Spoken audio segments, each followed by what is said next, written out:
सच्चे प्यार की कहानी। एक आदमी ने एक बहुत ही खूबसूरत लड़की से शादी की। शादी के बाद दोनों की ज़िंदगी बहुत प्यार से गुजर रही थी।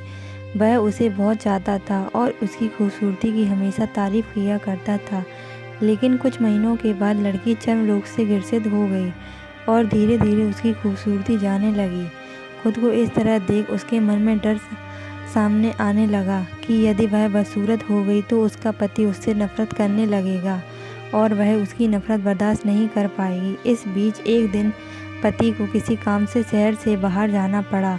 काम खत्म कर जब वह घर वापस लौट रहा था, उसका एक्सीडेंट हो गया। एक्सीडेंट में उसने अपनी दोनों आंखें खो दीं, लेकिन इसके बावजूद भी उन दोनों की ज़िंदगी समान तरीके से आगे बढ़ती रही।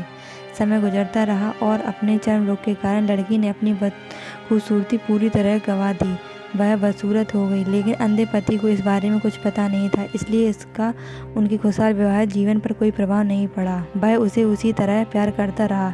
एक दिन उस लड़की की मौत हो गई। पति अब अकेला हो गया था। वह बहुत दुखी था। वह उस शहर को छोड़कर जाना चाहता था। उसने अंतिम संस्कार की सारी क्रिया विधि पूर्ण की और शहर छोड़कर जाने लगा। तभी एक आदमी ने पीछे से उसे पुकारा और पास आकर कहा, अब तुम बिना सहारे के अकेले कैसे चल पाओगे? इतने साल तो तुम्हारी पत्नी तुम्हारी मदद किया करती थी। पति ने जवाब दिया, दोस्त, मैं अंधा नहीं हूँ, मैं बस अंधा होने का नाटक कर रहा था, क्योंकि यदि मेरी पत्नी को पता चल जाता कि मैं उसकी बदसूरती देख सकता हूँ तो यह उसे उसके रोग से ज़्यादा दर्द देता, इसलिए मैंने इतने साल अंधे होने का दिखावा किया।